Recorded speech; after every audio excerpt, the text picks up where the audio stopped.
Salut, ce Gibus. On est monté au Maya hier avec la famille, les frangins, frangines avec leurs bortabiches puis les moufles. Tu penses bien qu'on a parlé des votations, tu crois quoi? On n'avait pas tant tous le même avis. Après, les avis, c'est un petit peu comme les trous de balle, là, chacun a le sien. T'as le crétin de beau-frère qui a débarqué au Maya en costard cravate, le type, il est trader en bas pas Genève. Il me dit, dis donc, Gibus.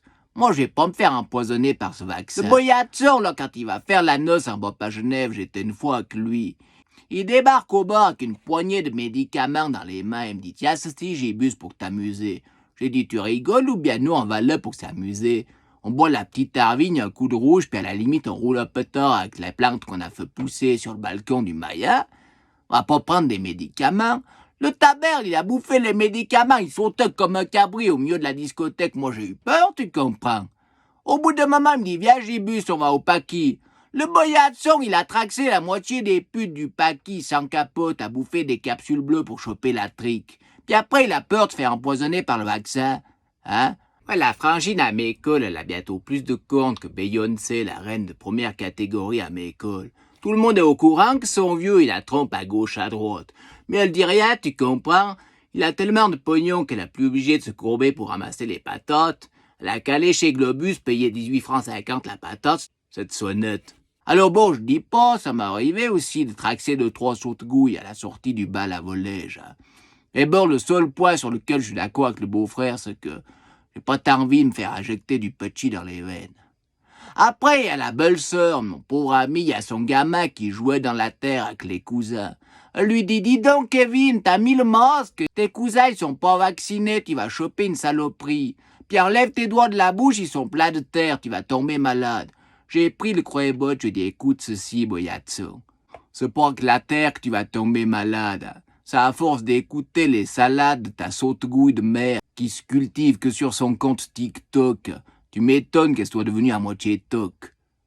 Après, il y a l'autre crotchonne du fiston, là, la naturopathe, celle qui était contre les pesticides.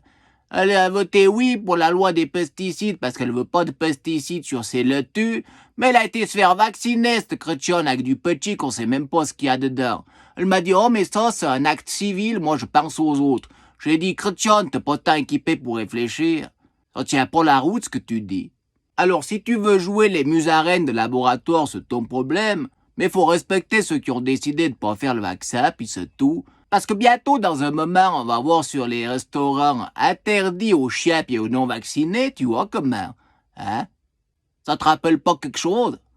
Non, parce que moi, j'ai pris conscience de la gravité de la situation. Quand ils nous ont supprimé la foire du Valais, nom de Dieu.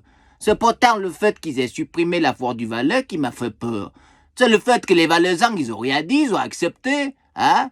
Farineux, il doit se retourner dans sa tombe. Ils sont où les farineux ici? Il y en a plus tant que ça. Réveillez un petit peu le farineux qui sommeille en vous, les Valaisans, nom de Dieu. Après, il y a le deuxième beau-frère qui a ouvert le caca. Le type, il est toubib. Tu comprends? Moi, les toubibs, ils ont étudié plus que moi. Moi, je suis la moitié d'un crétin. D'ailleurs, quand je vais voir le toubib qui me dit, Gibus, tu prends ceci, je dis, oui, oui, docteur, amen, Jésus-Christ, au nom du Père, du Fils et du Saint-Bénéfice. Alors, le boyatson, il est médecin, il me dit, oh, Gibus. À l'époque, il y avait la polio. Heureusement qu'il y a eu les vaccins pour éradiquer un peu la polio. Avec le coronavirus, c'est pareil, il faut vacciner, puis c'est tout. J'ai dit, quand je te regarde, hein, puis je regarde tous les polios qu'il y a encore par là, je me dis que le vaccin de la polio, il n'a pas tant bien marché que ça. Non, mais déjà, quand on débarque sur cette terre, on nous colle un numéro AVS sur le cul. J'ai le sentiment qu'avec cette loi Covid, ça va aller encore plus loin, nom de Dieu. On va se retrouver avec un poinçon aux oreilles comme un génisson, ou pire encore, avec un code barre sur le cul comme une boîte de raviolis, histoire d'être mieux contrôlé, nom de Dieu. Non, moi je pense qu'on peut faire confiance aux politiques. En général, c'est des gens assez corrects, ils font pas tant des coups de pute.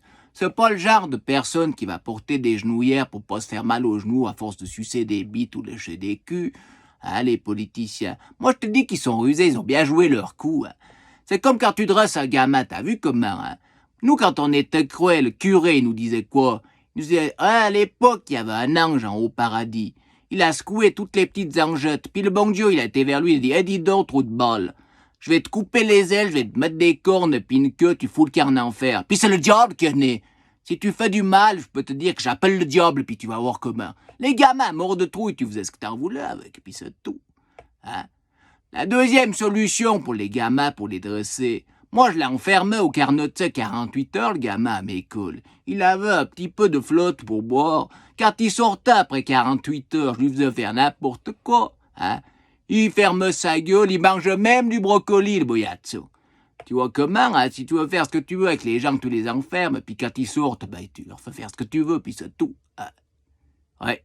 Puis au moment du dessert, là, je regarde en bas par la forêt. Il y a 2 planats qui sortent au sommet de la forêt avec une couche culotte sur le museau. Puis dans le coin de la forêt, il y avait 2 chevreuils qui se foutaient de leur gueule. T'as le chevreuil qui dit à la chevreuillette, regarde voir cette équipe de boyazzo. Ils se promènent dans la nature avec un masque sur le museau, puis ils s'appellent la race supérieure. Ils croient qu'ils sont plus intelligents que les animaux. Hein? Il paraît qu'ils s'appellent les Homo sapiens sapiens. Moi, je te dis que c'est plutôt les Homo sapiens sapiens. Ils sont putain équipés pour réfléchir, cette équipe. Oh, les animaux, ils ont tout compris, je te garantis. Après, une marmotte, il commence à siffler. Je te garantis que toutes les autres marmottes, elles ont couru directement dans le terrier. Il n'y a pas une marmotte qui a commencé à dire « Ouais, j'ai vu à la télé hier que les humains, c'était pas si dangereux que ça. » Celle qui siffle là-haut, c'est une marmotte complotiste, il faut pas l'écouter. Je te garantis que les marmottes, elles ont l'instinct du danger, quand t'en as une qui siffle, ben elles courent tous dans le terrier, puis c'est tout. Après, il y a un des gamins qui courait autour du chalet. Je lui dis « Qu'est-ce que tu fous, Kevin ?» Il m'a dit « Je chasse les Pokémon. » J'ai dit « Comment ça, les Pokémon ?» Il me dit « Oui, regarde, il y a un Pokémon qui court. » Moi, j'en voyais rien des Pokémon. Alors je me suis dit « Nom de Dieu, si on arrive à faire courir les gamins après des Pokémon qui n'existent pas, on arrivera bien à leur faire croire des trucs qui n'existent pas non plus. Hein. Parce qu'à force de lire tout ce que tu lis, hein, d'écouter tout ce que tu écoutes, tu pourras que penser ce que tu penses, puis c'est tout. Hein. Alors je discute pas hein, sur Internet, ce qu'on regarde, c'est peut-être faux, mais c'est peut-être vrai. Hein. Puis à la télévision, ce qu'on nous montre, c'est peut-être vrai, mais c'est peut-être faux aussi. Hein. Et puis le seul geste barrière que j'accepte de respecter, regarde bien, c'est celui-là. Et puis c'est tout.